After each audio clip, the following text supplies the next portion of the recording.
जो वंचित वर्ग है, जो दलित हैं, महिला हैं, कमज़ोर हैं, किसान हैं, नौजवान हैं, जिनको न्याय नहीं मिलता, जिनकी बात सुनी नहीं जाती, वो 10 साल के भाजपा के शासन से जो परेशान हैं, उन लोगों की बात सुनना और सरकार को मजबूर करना न्याय देने के लिए।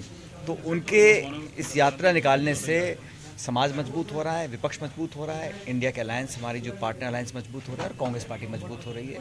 और यहाँ पर बड़े जोश के साथ धौलपुर में उनका स्वागत होगा यात्रा का, और इस यात्रा का एक सकारात्मक प्रभाव पड़ेगा आने वाले समय में, क्योंकि लोकसभा चुनाव बहुत दूर नहीं है।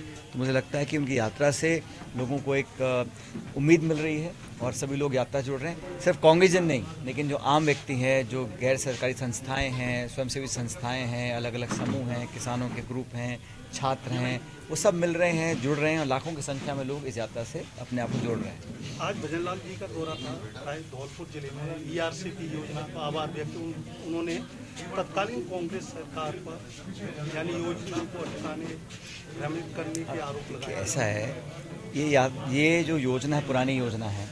ऐसा क्या रहा कि जब सरकार केंद्र की है बीजेपी में 10 साल से, तो यात्रा इस पूरे ईआरसीपी को मान्यता नहीं मिली, और जैसे ही सरकार बदली इसको मान्यता दे दी गई। अभी तक ये स्पष्ट नहीं किया गया कि इस ईआरसीपी पे जो डॉक्यूमेंट साइन किए हैं उसमें क्या बंटवारा हुआ है, क्या समझौता हुआ है, ये भी किसी को पता ही नहीं है।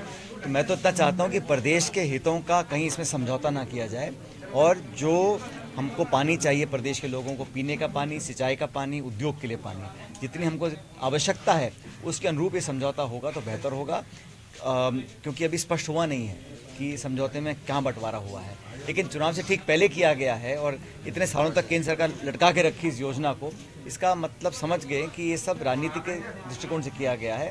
बहरहाल फिर भी इसमें जब तथ्य सामने आएंगे तब सच्चाई पता पड़ेगी। मैं इतना ही चाहूँगा कि राजस्थान के लोगों को इसमें न्याय मिले और जितना पानी हमें छूट न मिले हम लोग। लोकसभा चुनाव है अब, तो कांग्रेस के जो विधायक हैं, दिग्गज हैं, वो मैदान में होंगे इस बार। जो पार्टी तय करेगी वो व्यक्ति चुनाव लड़ेगा और अच्छा प्रदर्शन इस बार रहेगा। जीतने वाले लोगों को हम टिकट देंगे और मुझे पूरा विश्वास है कि पहले से कहीं ज़्यादा बेहतर कांग्रेस पार्टी का परफॉर्मेंस रहेगा।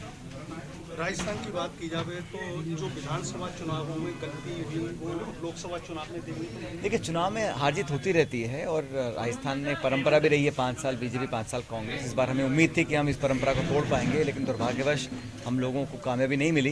इसके बहुत से कारण हैं, लेकिन आज हमारा ज़रूरी है कि हम आने वाले चुनाव पर फोकस करें और कांग्रेस पार्टी का परफॉर्मेंस अच्छा रहेगा पूरे राजस्थान में। किसान का ट्रैक्टर दिल्ली नहीं जा पा रहा है।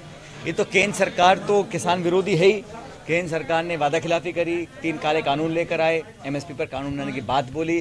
कांग्रेस और पार्टीज ने पहली गारंटी दी है कि हम एमएसपी पे कानून बनाएंगे, और केंद्र की सरकार किसानों के साथ बदसलूकी कर रही है, उन पे आंसू गैस छोड़ रही है, उन पे केस लगा रही है, और इस प्रकार का व्यवहार हो रहा है अन्नदाता के साथ। आप समझ सकते हैं कि केंद्र में बैठे लोग किसान हितैषी हैं कि नहीं।